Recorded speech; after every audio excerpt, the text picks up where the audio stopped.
Welcome to our new episode of our podcast series Photalk, where we have Filipino freelancers come in to talk about their journey from the start until now, to inspire others to pursue freelance photography and to show the realities of being one.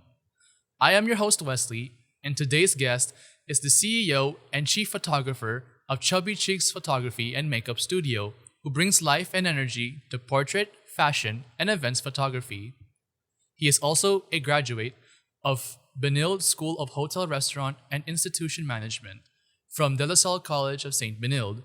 He later found his true calling behind the lens, turning passion, creativity, and real moments into powerful visuals. I welcome to the show, Kris. Welcome, Kris, to the show. So, how are you today?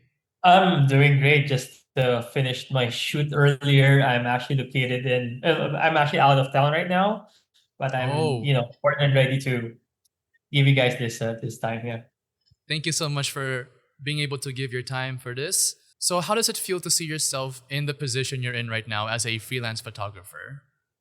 Well, sabi nga nila, it's like malayo na pero malayo pa. I'm really happy seeing all the photos I've actually created. However, there's this still dream that I want to do.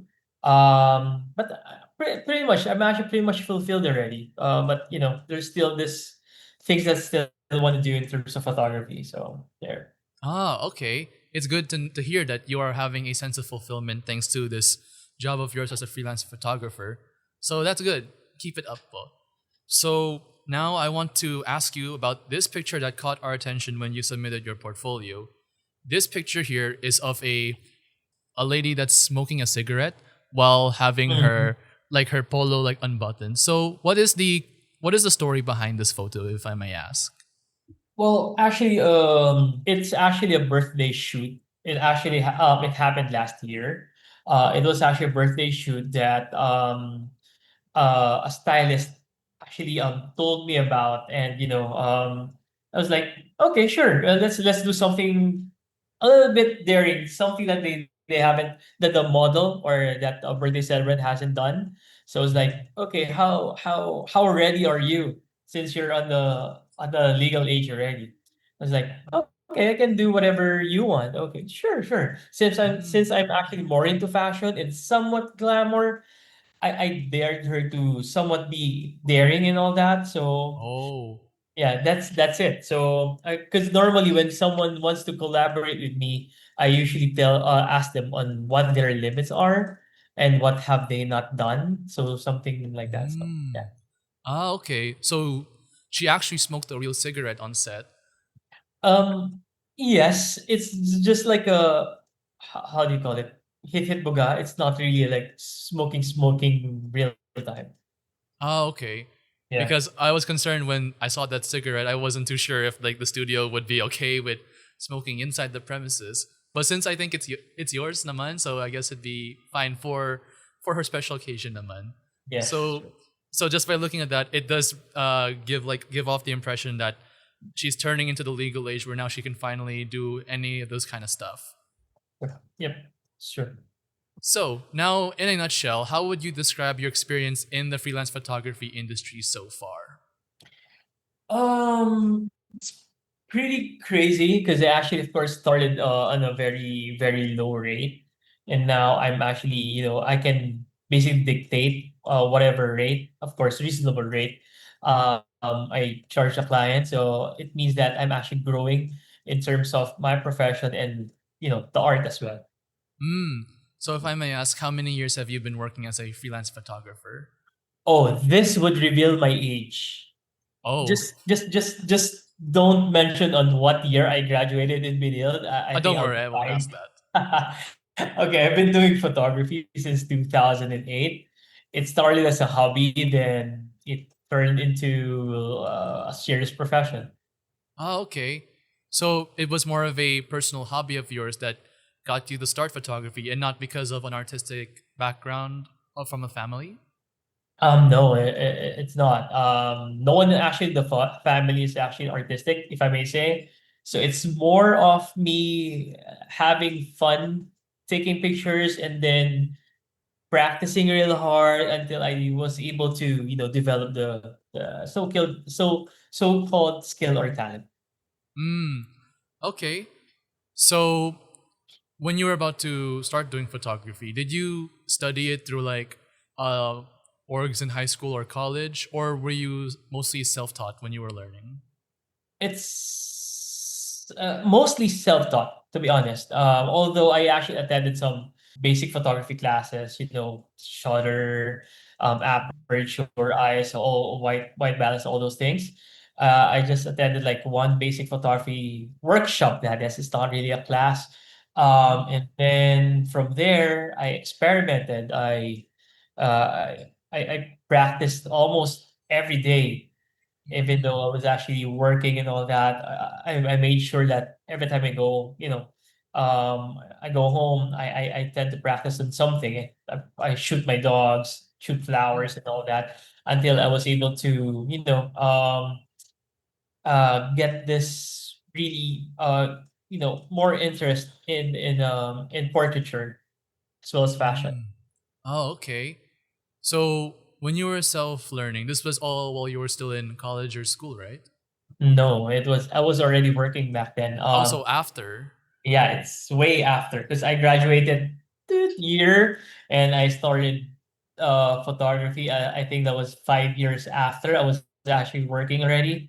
It all started when I just wanted to buy a camera because there's this person I was with in are you familiar with the underground river in Palawan? Oh no, no, I No, don't. okay. So basically, I saw him holding a really big camera, a really Mm, big, nice looking camera, which is a DSLR D40. I guess that would reveal my age now.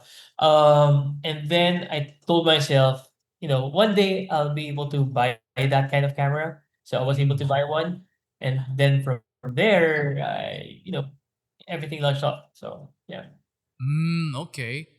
So, if you were to give advice to someone that's starting out, would you recommend them to learn photography through formal education, example, going to Benil to go to the BS photo strand or to multimedia arts, or would you recommend them to go with self-teaching? I would say I think it's gonna be much advantageous if they really go to like an institution like Benil, because of course Benil will be, or that particular school will be able to direct them, or basically teach them the basics already, the do's and don'ts, especially that as well as on how to transform that particular passion into business. So Mm. yeah, I would really say that it's a lot better to go and attend an institution first and then practice hard after learning all those theoretical techniques. Ah, okay. Yeah, to be fair, Paul, it's also good then to go have some formal education about these things because sometimes with self-teaching there are some things that you'd never learn just by looking up to YouTube because sometimes there's information that you don't have access to on the internet but can have access to at school or even at the library, of course. So there's Sure. new things that you can learn every day. So when you used to study in Benil, did you have any classmates or friends that were like multimedia arts or photography students that like probably helped you in your influence to wanting to try photography in the future? There was this one classmate of mine, actually, kabarkada ko siya in college. After college, I actually just discovered that he has a DSLR, okay, which is Mm. not Nikon as well. So when I first bought my DSLR, I considered the brand that he's actually using because I'm able to borrow lenses, get some advices and all that. So yeah, so after that, just practice really hard. So that's it. Okay, all right. Practice, practice, practice. It'll make Yeah. things way better for things to come. So since you had like you trim when you graduated. So have you ever imagined that your career would have changed throughout the months or the years when after you graduated? No, no. This whole thing, if I may say, was actually a just not really an accident, but somewhat like an accident because I just wanted to buy a camera. Mm. Um, then after buying, I just fell in love with it and just continued shooting. That's it. How about when going back to when you were a kid? Did you ever imagine a different career path for yourself back then when you were a child, or what? Well, I really wanted to be a doctor. Um, I actually passed my exam in LaSalle Main as well as LaSalle Dasma. However, what somewhat discouraged me is the length of the study. So Oh yeah, I that's was like, true. oh, so I was like, okay, I'll try I'll try vinyl since I've always wanted to do cooking and all that. So I became a chef and all that. Then Mm. after that, I got lost into the thingy. I worked in a call center. That's when I was able to, um, uh, because of a big salary, I was able to buy my own camera. Then that's it. That's actually Mm. where it all started. So because of that big salary, you finally got to. It's like the stepping stone of Yeah, the start of your new career. So yeah. that's great. Okay, so let's now move on to when you started your freelance career. So, to you, what makes freelance photography different from other types of creative freelance works or non creative freelance works? Hmm. It's pretty tough. Well, when you are doing freelance work, you actually have a control on your time, on how you'd like to earn basically, and when you want to work, right? So I guess that's actually one of the differences. And then also you get to choose which one you'll master. For example, you can do events, you can do portraits instead. So unlike with other jobs, you're in a way you're actually somewhat forced to do what you are tasked to do, something like that. So Hmm. you don't actually have any choice but to go to that particular path. However, when it comes to freelancing, especially in photography, you get to choose which one you'd like to develop first or Mm. maybe your interest. So yeah. So, But what makes freelance photography much more special of a creative freelance work than, let's say, graphic design or animation? For you, what makes it more special? what makes it more special is, well, I would say in freelance photography, of course, you have to invest really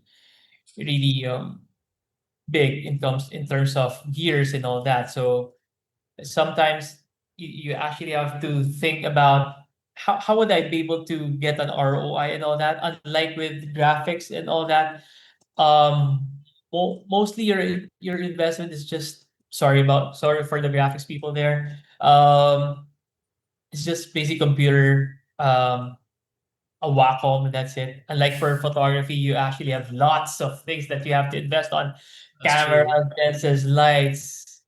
Yeah. I mean, there's a lot. So uh, at some point, of course, it freelance photography would most likely start as a hobby, and then eventually, once you see that you have actually spent so much already on things, you have to get that ROI. So I guess that's the main difference there. Okay. So yeah. For me, it's true that freelance photography can be a much more expensive freelance because you have to consider all of those gears. So I'd like to ask, because the difficult part of being a freelance photographer is just managing your budget for like trying to invest in these gears. So when me and my group mates did our research, we came across this interview where no, the person that we interviewed that we asked about like financial tips, and he said that it's much better to rent equipment rather than starting out buying cheap ones.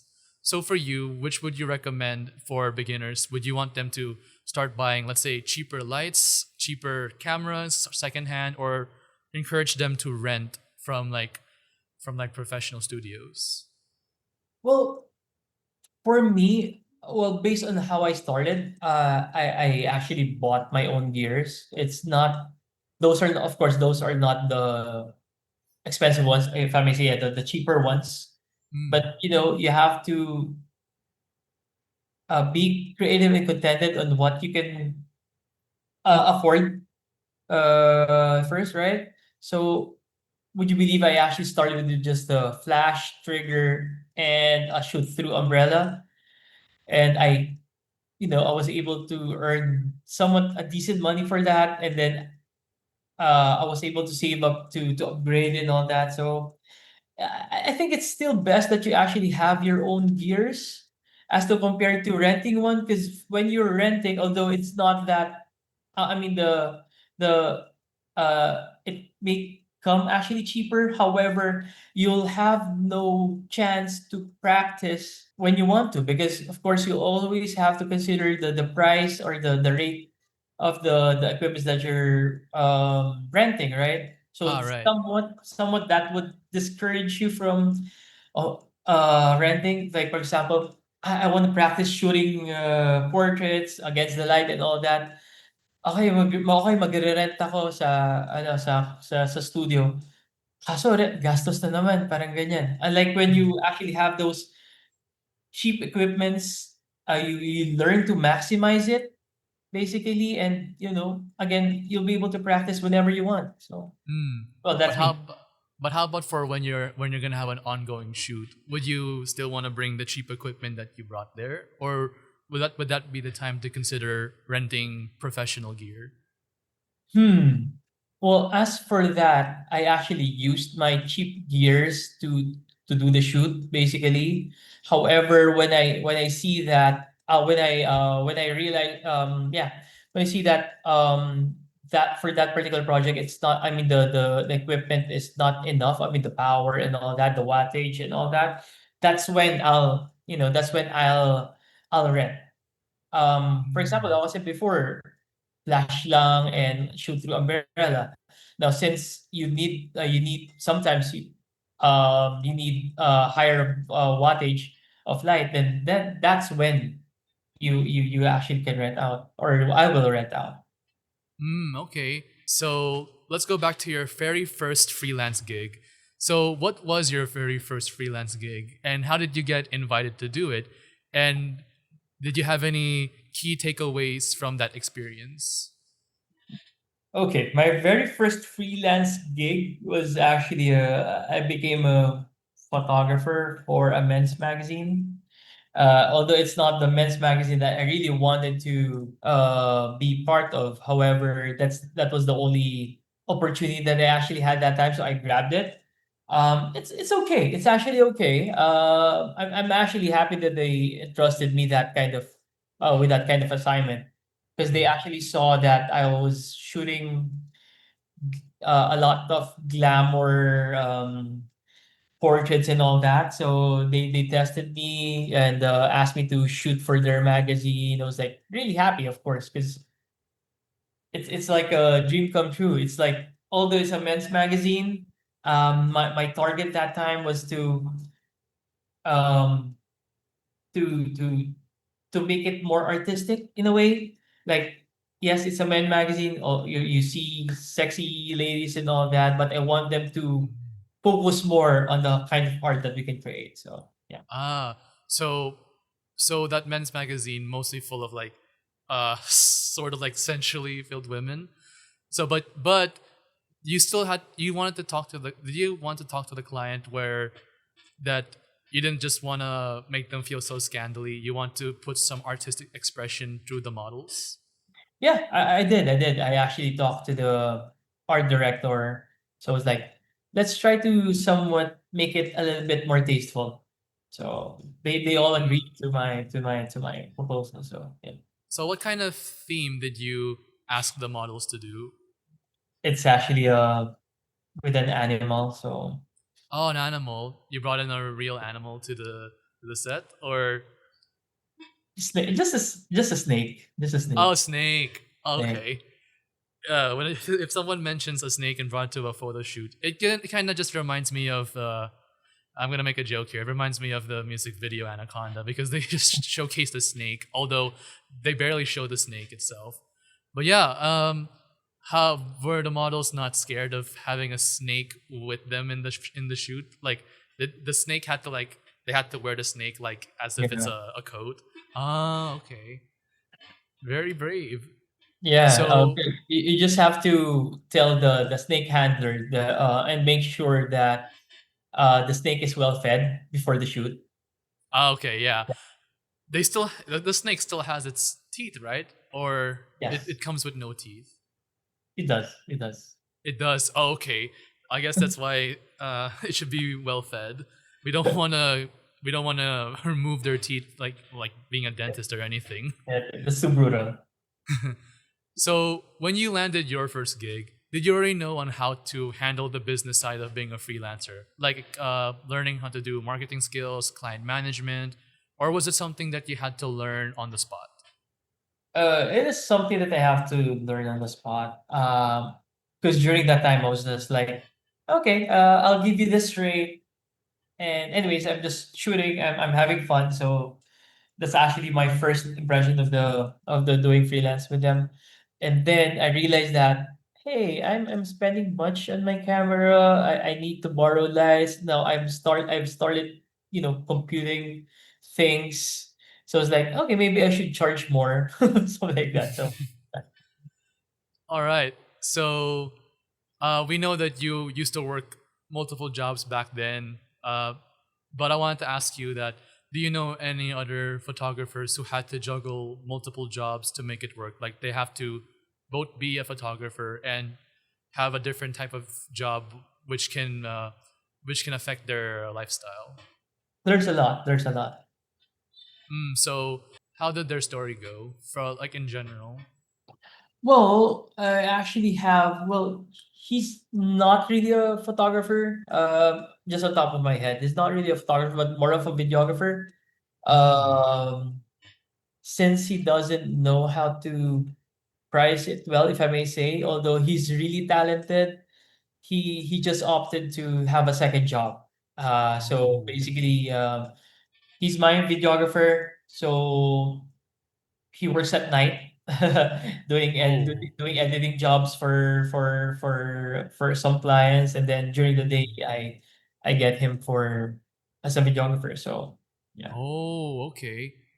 So, um, would you recommend those, especially that are are struggling to try out to juggle different type of jobs besides freelance photography, or would you encourage them to just stick to freelance photography only because of reasons like of burnout? Well, Well, to tell you honestly, I haven't felt any burnt outs ever because I'm really passionate in what I do. However, what if they don't know how to price it well, they don't know how to market themselves, they're not courageous enough to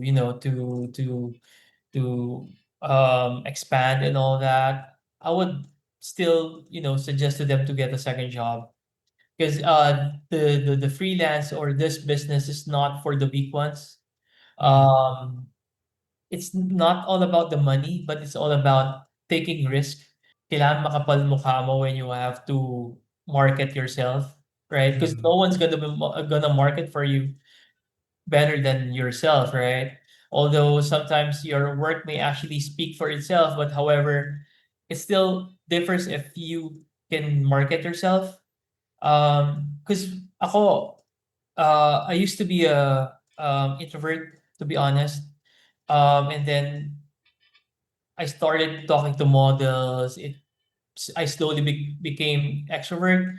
Then from there, I slowly had courage to approach someone in the mall and would you like to be my Mm-hmm. model and ask them would you like to be my model, something like that. So Ah, from there, this part of marketing as well, right? So yeah. yeah. So, so I'm an introvert, and sometimes I have hard time talking to other people unless I build up the courage to because of either like it's urgent or because it's one of those times where it's an opportunity that you'll never get to talk to them again because like let's example you see a celebrity that's walking throughout the mall and it's like your one chance to at least say hi to them. So like what would be your tip for introverts like me to try to be more extroverted to talk to clients so that they can be interested to hiring you in the future? Well, for that, I would say that you really have to, well, at first, have a business card.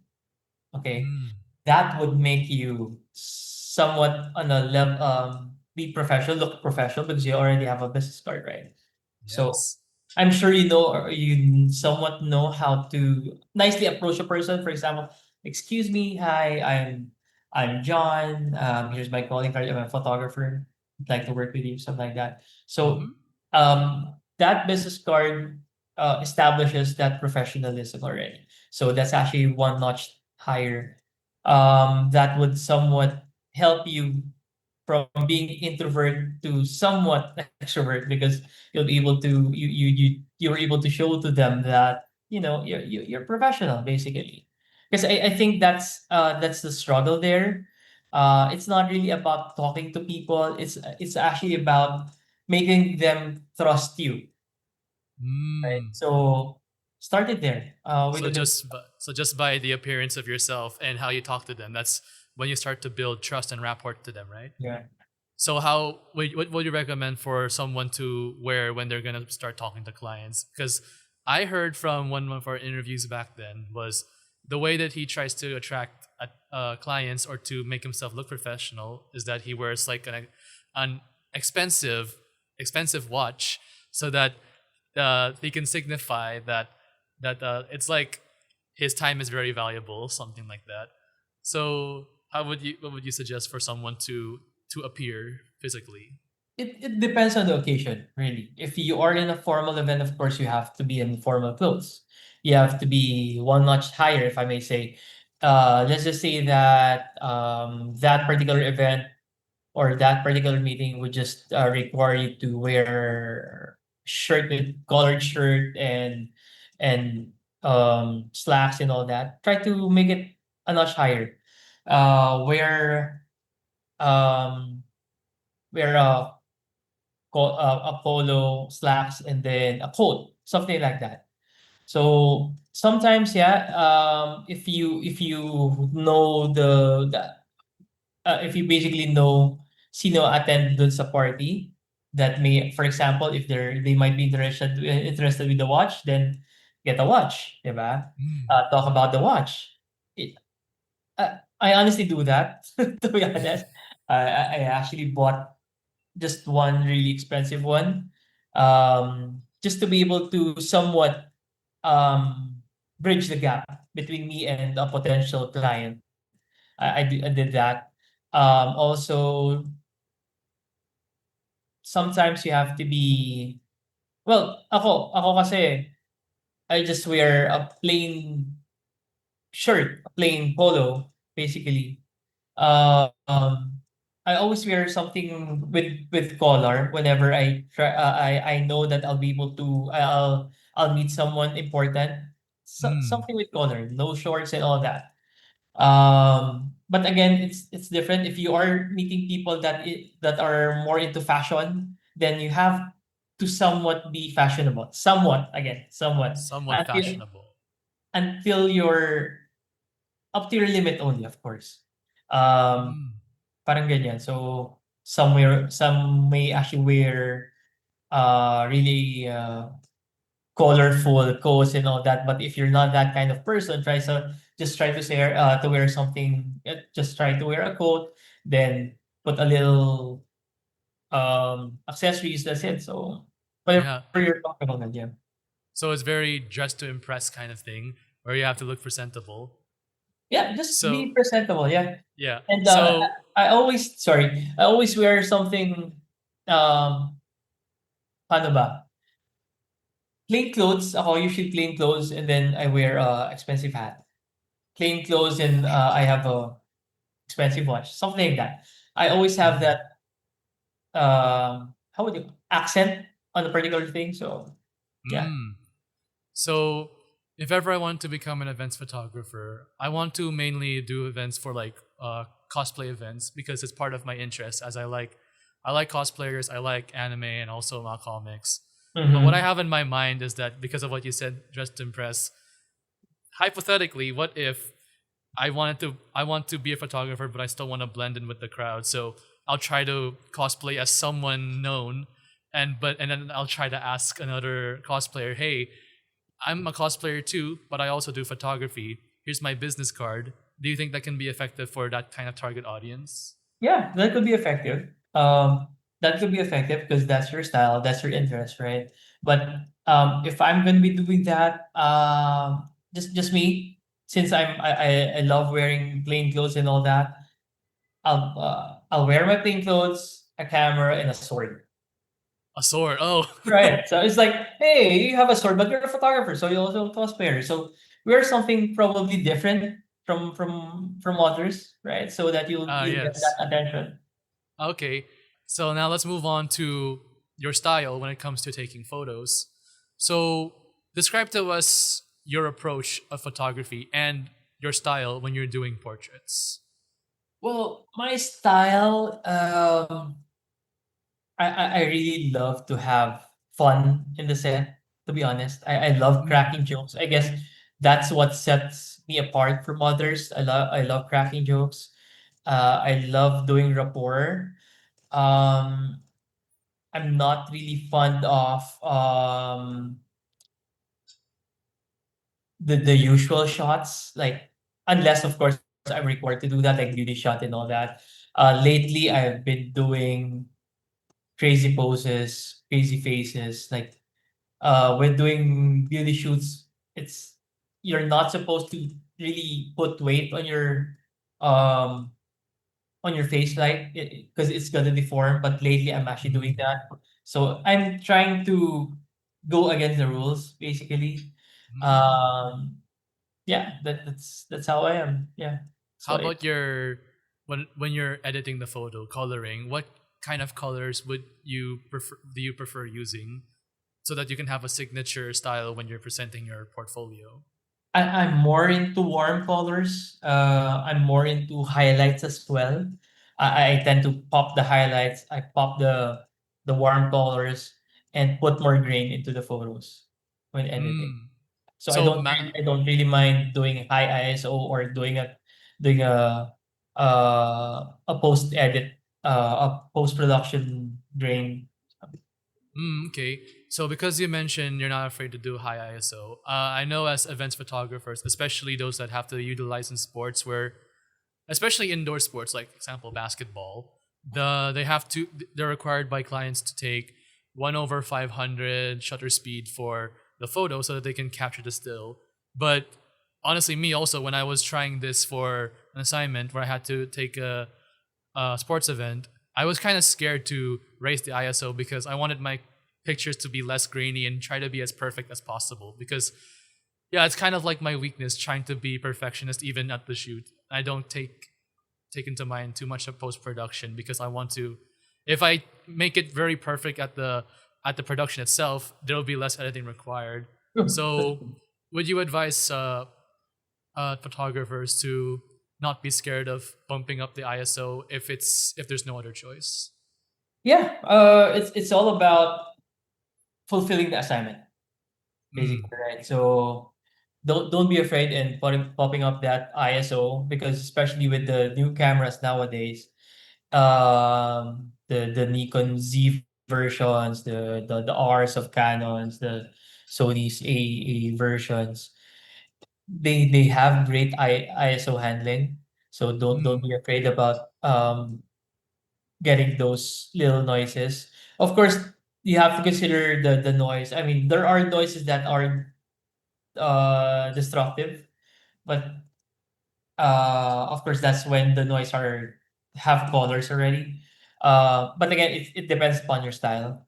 So yeah, don't be afraid in popping up those ISO. Anyways, you can always have it just in case the client doesn't want it.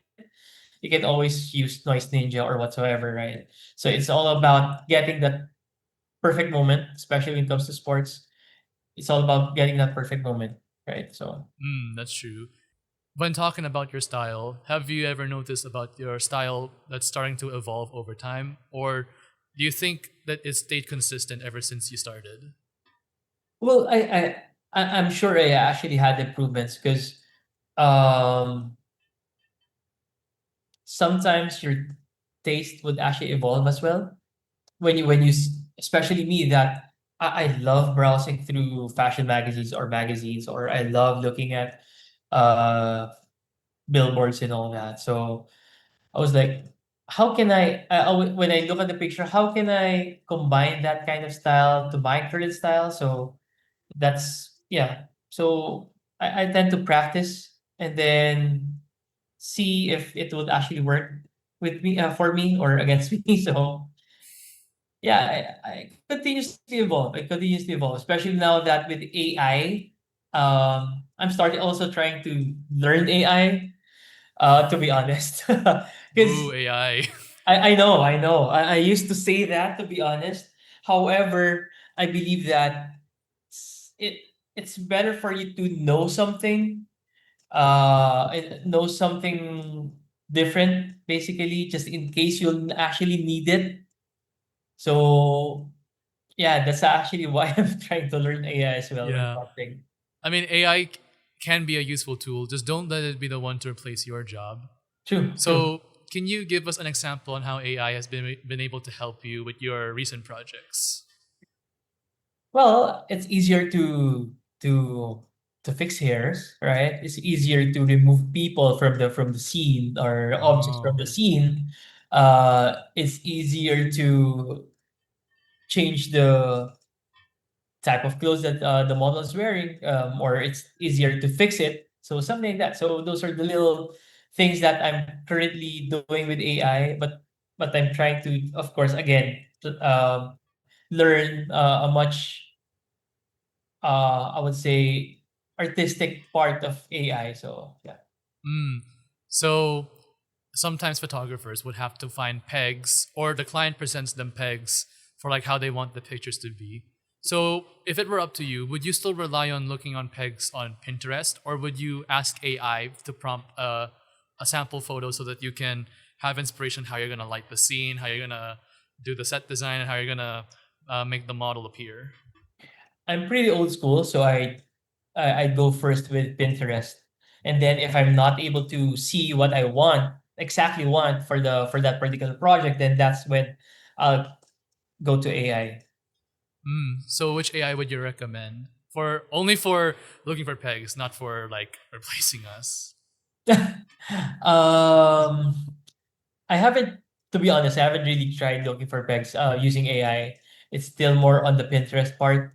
I'm still on that part wherein I'm still trying to learn those prompts and all that. So Okay, okay, it's okay. I was just really curious. Anti AI, but I still use it only because it's a tool. It can help. I don't let it do 100% of the work. you should still be the one controlling, you Oh know, yeah, that's true. your project or that particular shoot, right? Yeah. Don't depend on AI. It's like, parang, this okay, kaya mo gawin sa AI. No, if you can actually do it in that particular shoot, then do it, right? It's like Yeah. we're both purists, if I may say. If I actually can do it without editing, I'll do it, right? Mm. But if it's really killing time already, you've really tried lots of times already, and there's still a lot of things to do, then maybe, okay, let's try to perfect it again, close to perfect. If not, then edit after, something like that. So I still have that discipline in me. Okay. All right. So yeah, let you be the one to use AI, and let's not fear too much about the robot overlord takeover thingy. Yeah. Okay. So your main strength, like your main strength, is portrait photography. If I'm not correct. If I'm Yeah. correct. Yeah. It Okay. is. So why would you say that is like your biggest strength, and why did you choose that to as your current specialization, your main specialization? Well, I love talking to people, to be honest. So for you to be able to get that particular shot that you want, you really have to talk to people. It's like making them um, imagine things, making them feel things, so that you will be able to, get it from the picture and get it on the picture. Um, yeah, that's me. I love talking to people really. Okay. How about what's your favorite moment when you're on the set itself? When you're about to start taking the photo? What's your favorite moment besides snapping the picture? Um, able to crack jokes, make people happy, making people laugh and smile. Ah. Um, rapport. Those are the things that gets me going. Okay. It builds trust. And so Yeah. that in case they want to ask you to come over again because they know you as like this very approachable guy in the industry. 'Cause So, there are people that are really how would you say it?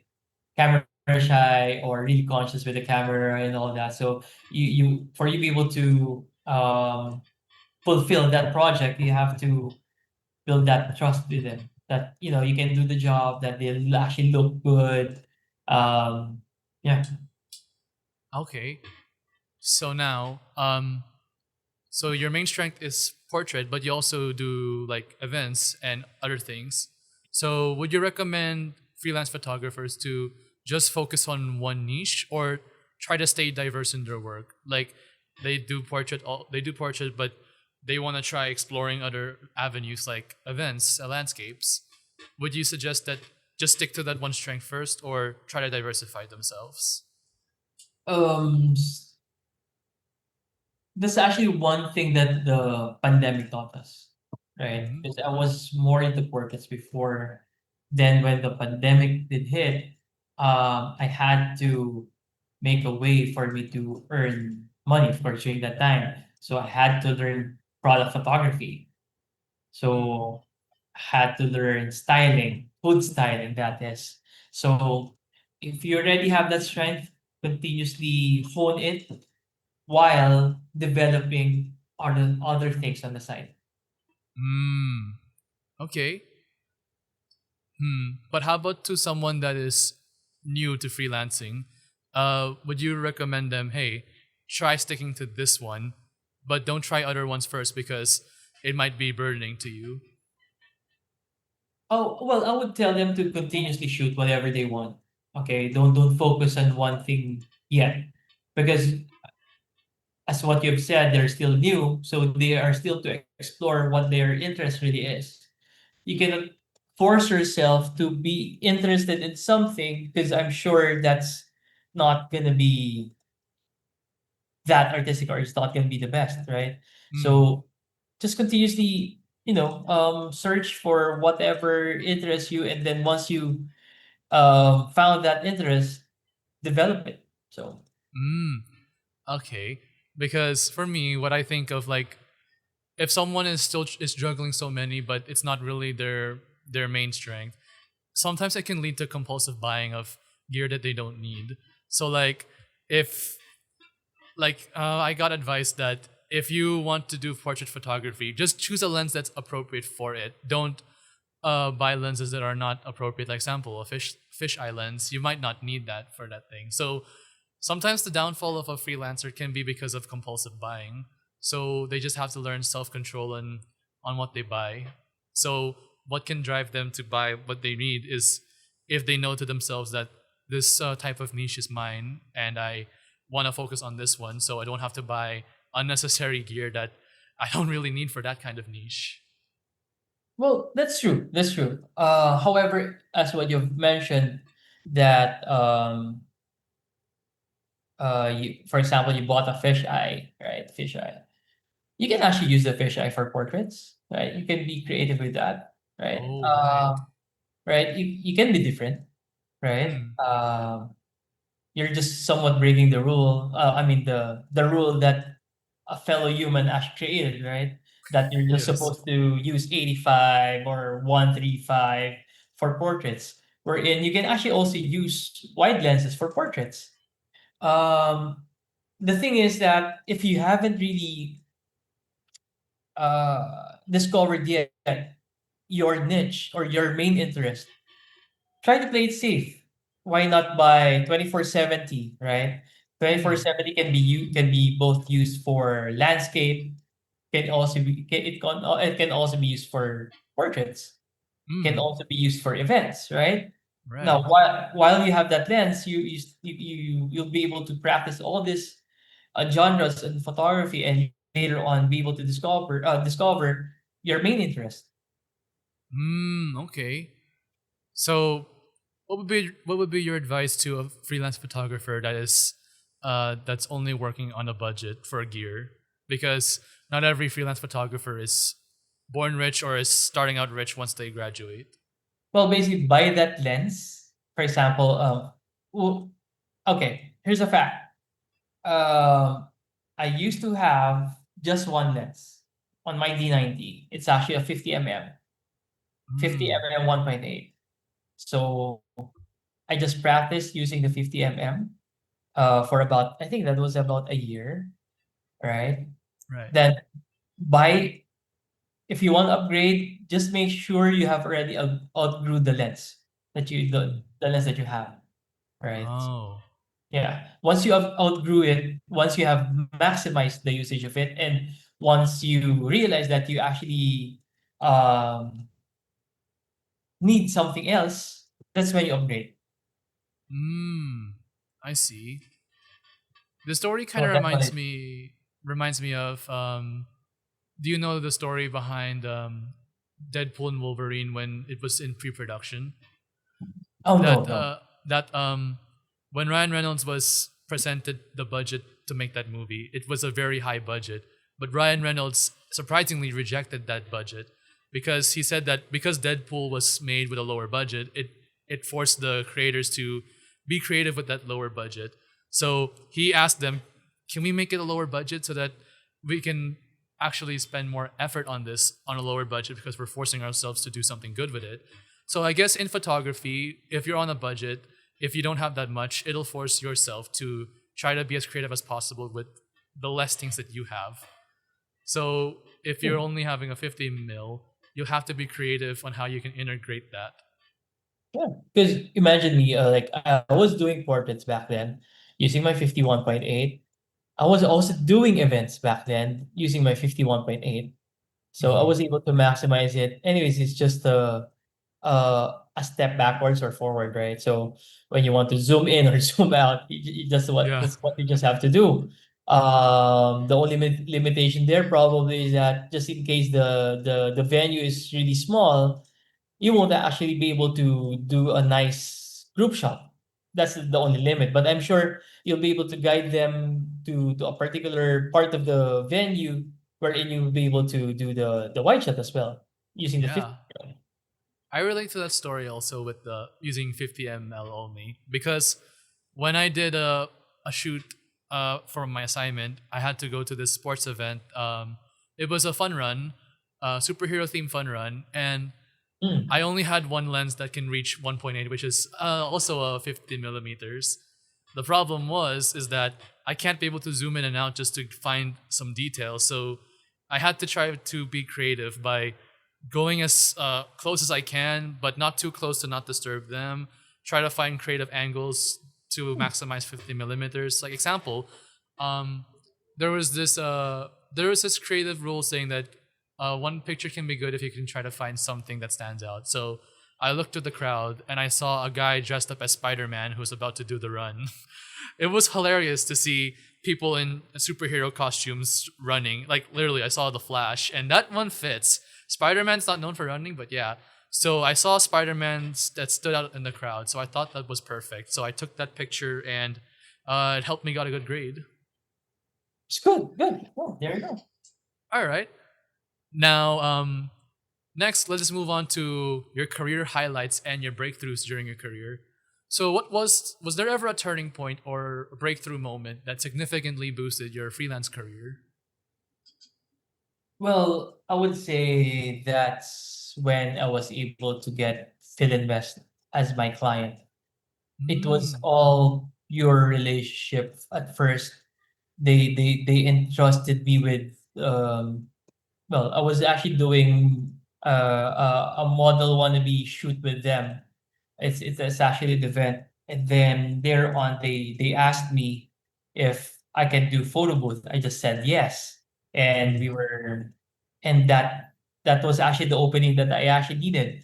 when they assigned me to do the photo booth, since I was able to fulfill the assignment, they also then they asked me to cover the events for them or Film Fest or Festival Mall. So Mm. and it has been more than 8 years since I started with them. So until now, they're still my clients, and it's still growing. Oh. Um, I have Festival Mall. I have all other LOBs or line of businesses of Filinvest. So yeah, I think that's actually one of the better highlights I have. Mm. So would you consider that as one of your best or most memorable shoots so far in your career? Yeah, I would say because it's not really the how would I say it? It's not the how I'm not famous though. It's actually more of the opportunity that they gave me, that the trust that they gave me. That's why I actually considered it as a highlight. Oh, okay. So have you been working with, besides that, any other brands, clients, or publications that were especially meaningful to you? Now I'm working with Grab Philippines as well. JP Morgan, HSBC, Shell, Business Office. Wow. Yeah, That's a lot of known brands. yeah. I'm so impressed. I'm here with a, well, I say a legend. Oh no, not a legend. I would consider one because if you work with companies like Shell, I'm pretty sure that you have like one of the greatest opportunities that any photographer would have to work with big brands. Thanks, So thanks. what was your initial reaction when you got that opportunity to shoot for a big brand like Shell or Grab? Initial reaction, I was nervous to be honest, because that's actually a big trust that they gave me, right? So Mm. I had to make sure that that shoot won't fail. I had to make sure that I'm gonna that the results will be over and beyond their expectation. So whenever I'm actually nervous, I tend to research more, practice more, so that on the day of the shoot, I'll be able to deliver whatever they need. Mm. So you'd say like this kind of pressure can actually be helpful to you? Yes, it is. It is. Ah, all right. Okay, so how do you handle creative direction when working with clients, especially when their vision differs from yours? You can differentiate it from like clients that are this big or clients from the studio that you work with. Well, initially, what I normally do is that I go to their storyboard. I mean, I fulfill whatever they actually want. And then I ask them if I can do my own version of it. Mm, That's what I do. Of course, uh, that's what you're also paid for. It's not just doing their vision, but they're also paying you because you're also doing your vision of their project, something like that. So, yeah. mm. So it's possible for them to integrate the vision that you have if they think it's perfect. Yeah. So And it's they might want to play around with it and create a new campaign for it, right? So with it. ah, So so never shy away from trying to pitch your own idea if you think that it's worthwhile for them. yeah, that's true. That's true. All right. Right. So let's move on to your lifestyle as a freelancer. So, what does a typical day look like for you as a freelance photographer, both in your work and in your free time? Uh well, I love working in the afternoon until late evening. Mm. I just usually go to the studio and do my work.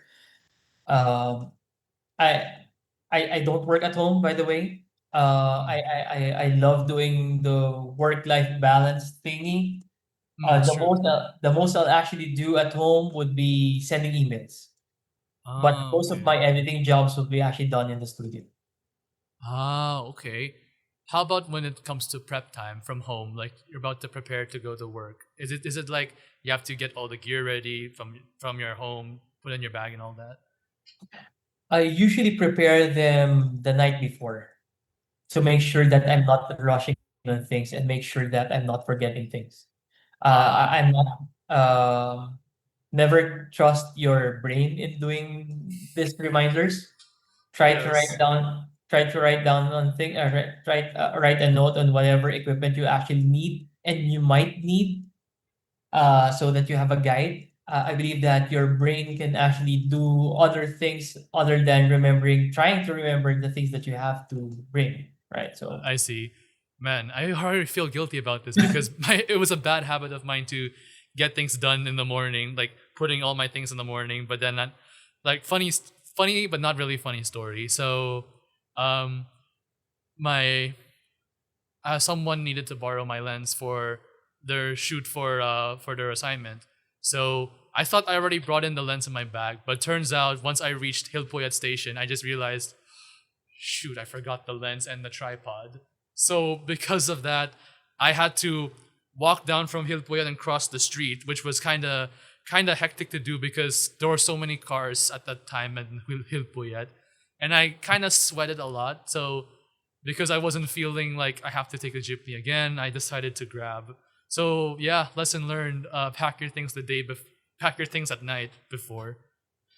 So, how about during your free time? Do you sometimes use your free time to develop personal projects or expand your portfolio by example, traveling to do street photography or nature shots? yeah, during my free time, what I normally do aside from sleeping and playing with my dogs is that I uh, I I look at the magazines, try to look online, research online, and try to imitate the shoot that they're actually doing in terms of light setup. So Mm, that's what I do. I practice so that just in case I'll need it, it's easier for me to to to rerun it. Um, Especially during the ghost month, right? I wasn't really getting that much clients as I wanted. So what I do, rather than um, sleeping the whole time and all that, I'd rather I invite some friends or I invite some potential models to go to the studio and do a shoot with me, an XDL shoot with me. So yeah. mm. So, do you let them come in to do shoots for free? Yeah, I usually just pay for their transportation and food, and that's it. Ah, okay. So, if someone's starting out, would you suggest to them to try start shooting for free first? Um, in a way, yes, because that's actually how I started. Just make sure that yeah, I mean, um, yeah, start for free, but make sure that um your work wouldn't look as if it's actually a free work. You know what I Ah, mean? so Try to put more passion into it, since that's gonna be also your stepping stone. that's Or true. Because the free shoot can also be an opportunity to build up a portfolio. yeah, it's true.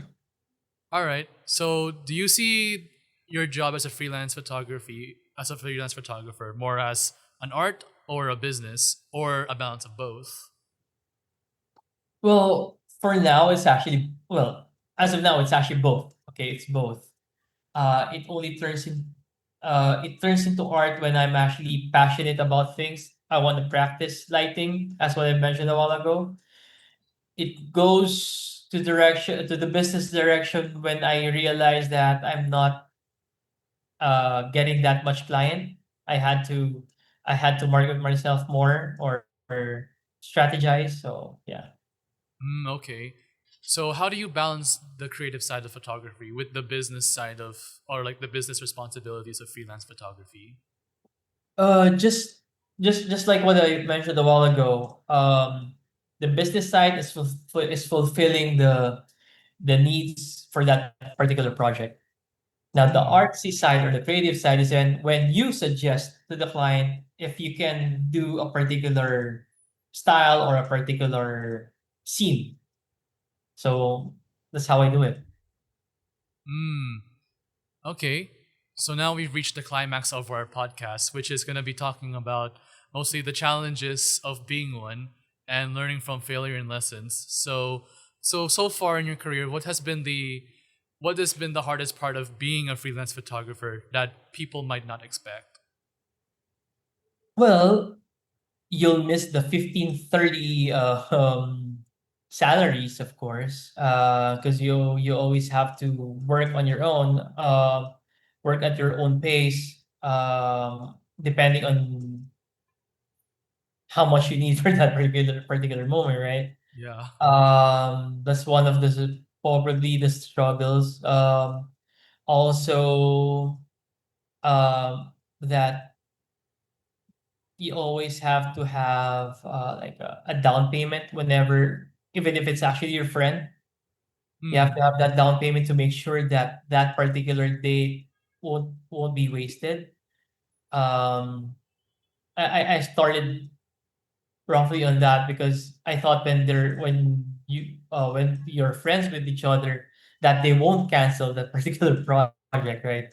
Yeah. So to secure that particular day and make sure that you still have earnings, you have to, you have to ask for that down payment. Hmm. Um yeah, did I answer the question? Got Y- lost that, y- yeah. I mean, yeah, it still answers the question, man. Okay. So how about something that clients would not expect? Clients would not expect, yeah, for example, the event that we had earlier, that the client didn't expect that after 4 hours I was able to deliver the photos already, because the promise Oh. was after 48 hours, but I was able to deliver the photos earlier than the usual, or earlier than the promise. Ah. Okay. But it doesn't sound like something that's hard for them to not expect. I mean, you're still delivering it on a quick time, but yeah. But what's a hard thing that the clients would not expect, or is it the same as what you explained earlier? The hard thing probably, since I'm not famous, I think they're having a hard time accepting that I charge a little higher than the usual freelancers, if I may say, Hmm. because Yeah. they would always tend to, come on, someone priced me at this rate. How come you're pricing me much higher? So what I usually tell them is that I show them my portfolio, and how soon I can actually have it delivered, and how organized it's gonna be. So yeah. Mm, okay. I'm so glad that you mentioned that because during our research, we heard about like there are times where clients will try to exploit other photographers to try to keep negotiating them with like cheaper prices. And because if the photographer is willing to do that, I heard that it's going to become the new norm for prices within the freelance community, especially here in the Philippines. That the expectations of clients will become very, very much higher on like how low a price can be. So it's honestly, if you are sorry for my language, if you're trying to be a sucker for wanting to lower your prices just to have a volume of work, it will affect the ecosystem. So and also not just that, but to yourself also because you're focusing on quantity over quality of work, so it's gonna lead to burnout. True. So, what we're trying to advocate here is please don't be a sucker of wanting to just lower down the prices. Like, stick to, like, have boundaries with your client and be transparent as possible to justify your price. And if it's not something that they don't want to do, then it doesn't hurt them to say no. Yeah. For you, is it okay to say no to certain clients? Yeah, I had to say no to a couple of clients earlier this month, because their budget is not, if I may say, it's not acceptable anymore. Um, if you think that the work is too much compared to the price that they're paying, you can actually just say no, right? I'd rather work smart than hard, to be honest. Mm. As what you mentioned a while ago, if you have more, if you have more like quantity, if you're doing quantity, you'll get easily burned out.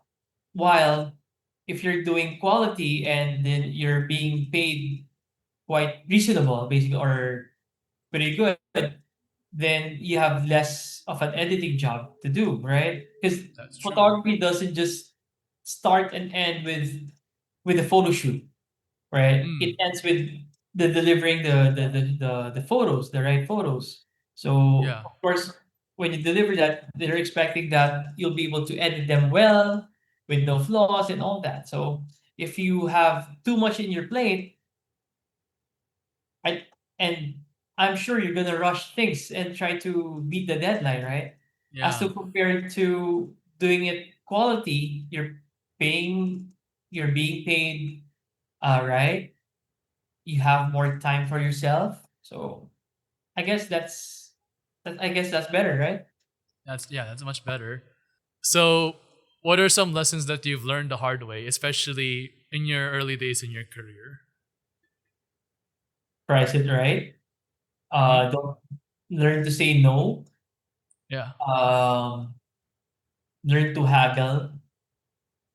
Um, always ask for down payment and always have a contract. Always have a limitation. Yeah. Hmm. What kind of contract, if I may ask? It's like a contract between you and the client, the limitation and how many revisions, um, the shoot dates, the deadlines, the when they should need to pay the down payment, the balance, those kinds of things. Oh, okay. I think freelancers, especially those that are beginning, should start normalizing trying to make contracts as early as possible. It Sure. also gives a sense of professionalism if you give one, right? That's true. That's true. Okay. So, how do you handle rejection, criticism, or difficult feedbacks, especially from toxic clients? If they're toxic, then that's okay. It's easier for me to accept the rejection.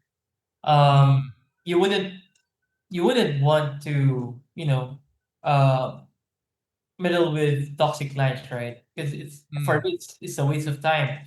There are still a lot of better clients out there rather than you concentrating on that toxic client.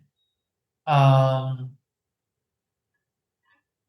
with business with photography business, uh, especially that nowadays, during the with all the digital thingy, um, there's a lot of photographers. They have the clients have lots of options, right?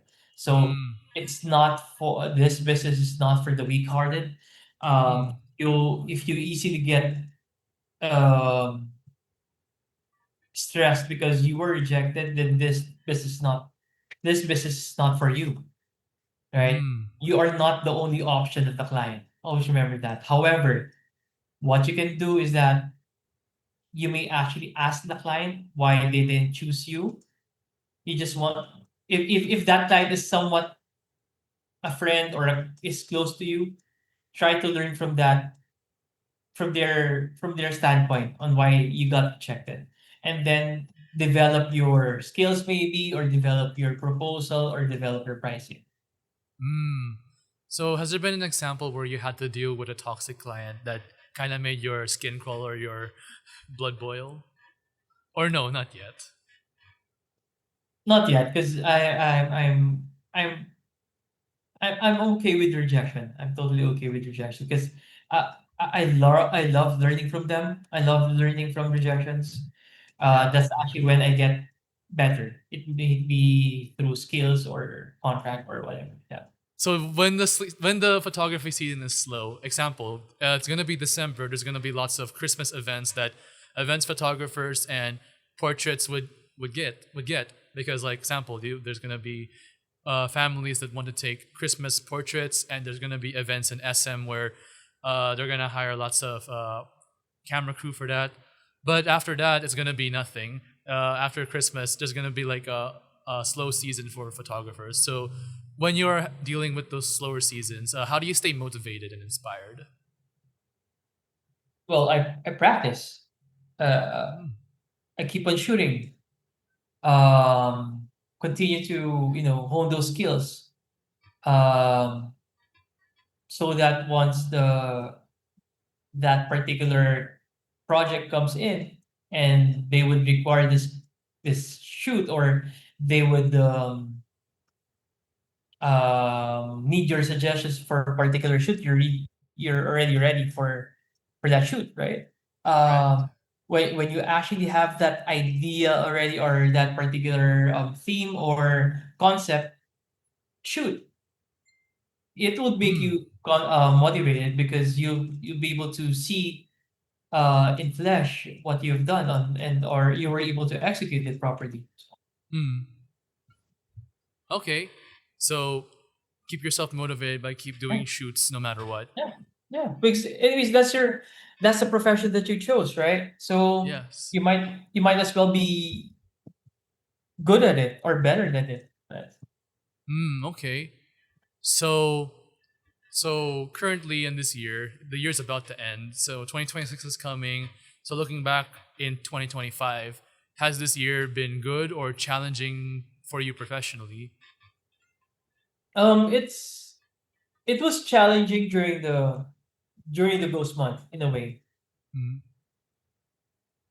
Um, but but after that, or way before that, it's actually a better year compared to last year. A lot better Mm. compared to last year. How would you describe it? How is it much better than last year's? Well, right now, well, as mentioned, we had lots of bigger projects this year compared to last Mm. year. Um, yeah, there were a lot of new clients as well. So yeah. Hmm. Okay. So, has there been any recent trends or issues that are affecting freelance photographers now in this year that you've noticed? Probably the probably the rate, their TF, or their talent fees, because it has been that range since 2 years ago, if I'm not mistaken, 1 to 2 years ago. Hmm. And with the current inflation, the money is not enough anymore. So their TF is not enough anymore. So I guess that's actually the struggle there. I see. So, how about trends in social media besides that? Well, yeah. Aside from that, AI too, because a lot were threatened, because they thought that AI would actually replace photographers. Especially that, also not to mention that there are self portrait studios nowadays, right? Hmm. Now, those are just little markets that we can learn from. For example, if they are there are individuals that are um, quite shy in facing a photographer or something like that, then that's when the self portrait studio comes in. But if this client doesn't know how to pose, that's when the live photographer comes in, right? Because Hmm. the photographer will be able to, you can do this, you can do this, you look better doing this kind of pose. So with Hmm. AI as well, there are limitations, right? If you don't know how to prompt, or um, you know those things, yeah. A lot were threatened because of AI, but they shouldn't be. They can actually just work with AI to improve on things. Hmm. Um, Especially that when they do AI, the photos are not that sharp as compared to a real photographers, right? So Hmm. those are things that they have to consider, or those are the things that they have to learn from. So yeah. Okay. Now, before I move on to the last two segments, there's this debate that started on the first podcast episode that I heard that really shocked me. Mm, Is have you ever done wedding events? yeah. Okay, so I've heard from one of our guests is that in especially in wedding is that when they're asking a photographer, they always ask for what type of camera they are using because majority of them would always prefer Sony. So, in your opinion, why is that? Probably because they're seeing a lot of Sony cameras nowadays. Because Sony is actually being used as a or well, right now, it's actually being used as a video camera, right? As Right. well as photography camera. That's Mm. why it's pretty rampant, if I may say. Um, parang ang dami ng hybrid photographers or hybrid videographers wherein they transition from they both do photo and video. I believe that's the only reason why they Mm. prefer Sony because they haven't seen how Nikon works or Canon works or whatever. So yeah, Mm. it's just too common. So like it's the client's expectation that a photographer can also do videography at the same time just to Yeah, save up money. If I'm gonna yeah, be honest, that is very that is very ludicrous because that's two different disciplines, and plus it feels unrealistic that you can do two things at the same time, videography and photo, because yeah, there's some things that you need to focus on when it comes to being photo and video. That if they give you if they give you like the shot sheet for the different for like the photography and video, it's unrealistic that you can do both at the same time. yeah. True. So, do you think this is a pressing issue that has to be addressed in the freelance community, especially with clients? Yeah, yeah. They have to explain to the client that you cannot take photos while doing videos, not unless they prefer a low quality screenshot of that particular right No that one particular would. scene, I don't think that right? would So work. It wouldn't be good to hang that on your wall. Like, like let's just say that you're taking the video of the moment where the bride and the groom are kissing, and then you didn't take the picture of it. The only thing you have is a screenshot. And imagine the quality if they're asking for, if they're asking, can we have that picture so that we can print it for our portrait to keep on the in the bedroom? So I don't think that the quality will reflect when it gets printed because you can expect to see some like what do you call it, some blurriness in the footage. and pixelated, yeah. Yeah. So so That's actually one thing that you have to explain to the client that you cannot, you know, do both things, right? Unless, of course, it's okay with them. mm, so I did this quick Q&A question with one of my interviews for our thesis. I asked them a quick question just to brighten the mood of like, are you on team Sony or team Canon? And most of them said, I'm on team whichever takes a picture, even if it's a even if it's an iPhone, but they don't agree with using an iPhone for a professional shoot. You wouldn't agree with using an iPhone for a professional shoot, right? Well, it depends on the requirement, if I may say. If they are okay with that kind of quality, and then that's okay. It photography, it's still a camera. It is still a camera. So Mm, if that particular task can be done using a mobile phone, then the heck, it's okay, right? You're still a photographer when you actually use an iPhone, as long as mm, you're actually creative and you're able to deliver. So that's okay. yeah, but I think if you are gonna be those types of photographers that would use an iPhone, you'd have to explain first to the client what kind of camera you're using. Because if they just find out on the day itself that you're using an iPhone, they'd be like, "Oh, what? I could be the one to do it since I have a phone like that." So it would honestly would feel embarrassing, right? If they don't know it beforehand. Yeah, yeah. Well, most content creators nowadays actually use mobile phone, right? So there's also, I don't know if you've actually heard, but there's also this thing in wedding wherein they actually hire someone to take photos using a mobile phone so that they can easily post it online. Hmm. So yeah, they are actually called content creators for weddings. So yeah.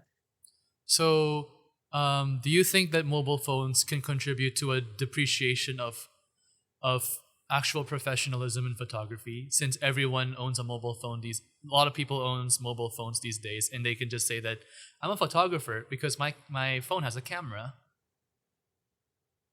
You're a photographer if you can actually take good shots, right? So I guess Right. that's the discussion there. Um, at first, of course, you have to admit to the client that you're actually just using a mobile phone, and if they're okay with it, then that's okay. If they're not, then it's a whole different story. Yeah. So so I complained a lot about this thing that I learned recently about the whole like they choose Sony over other brands because what I think clients don't get is that what they're paying for is not just for the camera itself. They're also paying for the talent of the guy using the camera. So they're paying for the one that has the skills of taking it. Because actually I've heard about this I saw this meme that said like um this guy was saying this guy showed him a picture of that he took and he's like, "Oh my god, this picture is so good. What camera are you using?" Then the guy felt offended because he's like, but it was my talent. It's not just the camera." So Well, try to hand them the camera if they can do the same shot. yeah, try to prove to them that photography is not as easy as you think. Challenge them to try using manual settings. True, that's another one. So now let's move on to our next segment. So, where do you see yourself in your photography career in the next 5 to 10 years? Probably I'll be more on the directing side. Um, I'm there's gonna be a lot of I mean, I have developed my staff already in doing photos on what I can do. Because right now, whenever a client needs whenever a client asks for portraits, it's usually me. Mm, But I'm planning to, teach my staff on how I do my portraits, so that if a client wants portrait, they can mimic what I do, or they can try to do the style that I do. Uh, yeah, I'm leaning towards directing already. Since I'm not getting any younger, so basically I have to slow down a bit in terms of the the task that I do with the company. So yeah. mm. So you said you want to be a director. So would you like to see yourself being a director of photography or DOP for if you get hired by a film company to be the DOP for the set? Yeah. Yes. So you'd like to explore that kind of different creative path in the future.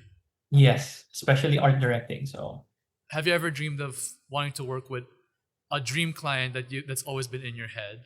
Like sample, my dream client I want to work for as a Billie Eilish as a personal photographer, just so I can take pictures of her for her next album. Has that ever been in your mind? yes, especially that if I may mention, I've always wanted San Miguel Corporation to be my client. If for local Ooh. company, of course, there's a lot of opportunities there. You can do product shoots, you can do advertising, you can do whatever. So I'm still aiming for that. How about internationally? Internationally, want to work for the fashion brands, basically. Louis Vuitton, doing fashion shoots. Um, yeah, those brands. Mm, okay. Have you ever had a thought in your head that maybe one day you can become a mentor or a teacher of photography? You'd like to give lessons one day to people that want to learn? Actually, I was offered to be a professor for uh, Assumption. However, Mm. medyo matagal kasi feedback nila. So and that was this was last year, and that was already the season was it's actually the Burman season already, and they haven't made any final decisions yet. So I had to let go. Yeah, Oh. I had to let go of that opportunity. I told them that it took them like I already did my demo teaching, and I passed. I already was able to submit all my requirements and all that. I don't know what took them so long in in getting me approved or whatsoever. But so I had to let go, since I'm gonna be earning a lot more money during the season compared to teaching in their school. Mm, okay. So let's say by chance you got invited to be a guest speaker for a workshop. Would you say yes to that offer? Yes, yes, definitely. I, I'm I'm not greedy naman to share my knowledge. Mm, Uh, when you guys posted about about the podcast, I knew immediately that I had to impart my knowledge somewhat and experiences. So I wasn't, you know that I messaged you already. I yeah. was I'm not greedy when it comes to these things. It's It's a give okay. back for me. It's a give back for me. Yeah. And we're so thankful then for you for accepting this and to be willing to be part of the show and Pleasure, to help us with our capstone project. So thank you very much. pleasure is mine. So looking back, what do you wish you had known when you were just starting out? On how to do the business, on how to do graphics, basically. Oh, graphics. So trying to market yourself, but like trying to share stuff in social media by making posts. No, it's more of it's more of doing layouts like that. Doing Hmm. it's more of that because I just learned about it this past few years. However, I believe that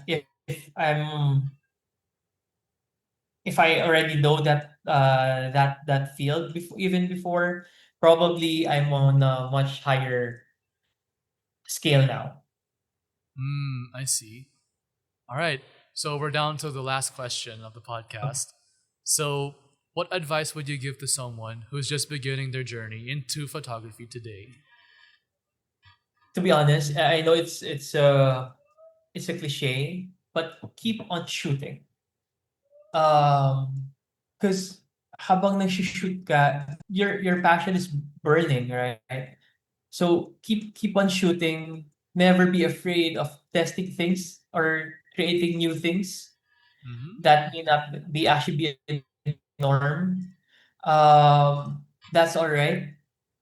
Don't mind them on what they are currently doing. Don't mind the trend. Of course, learn the trend.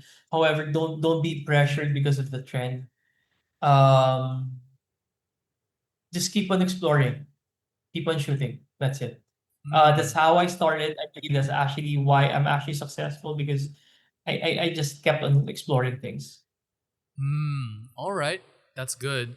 Never stop shooting. Keep Yep, on exploring things that could break your boundaries when it comes to of limiting not limiting yourself to what photography endeavors you want to try. And if true. you know to yourself that you're good with this, keep doing that. That's true. That's correct. And always learn.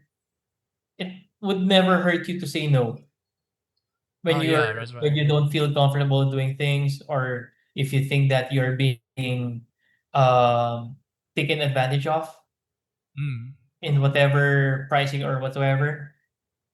It never hurts to say no. right. There's always this right client for you. Right. All right. So we have finally reached the end of our podcast. I'd like to thank you again for being a guest. So how do you feel right now? Now that we've reached the end. It's weird because normally I do this questioning. As mentioned a while ago, I was actually before we actually started, I used to do DJ and radio. So I was like, oh, okay, this is actually how it feels to be interviewed. All right, so it's Ah. just that. So you've experienced podcasts before, but in radio format. Yes, and your format, and I'm the one in doing the interview. Ah, okay. So Yeah, this has been a great experience with you, and your great experience to being the one interviewed this time. So with nice. that, we'd like to express our gratitude for you for giving all of your insightful answers that can be able to help the industry grow and to inspire others to become freelance photographers and to not give up on their dream careers. And with that, we end our episode here. Stay tuned for more episodes in the future, and we'll see you again next time. Thank you for tuning in. Goodbye. Thank you.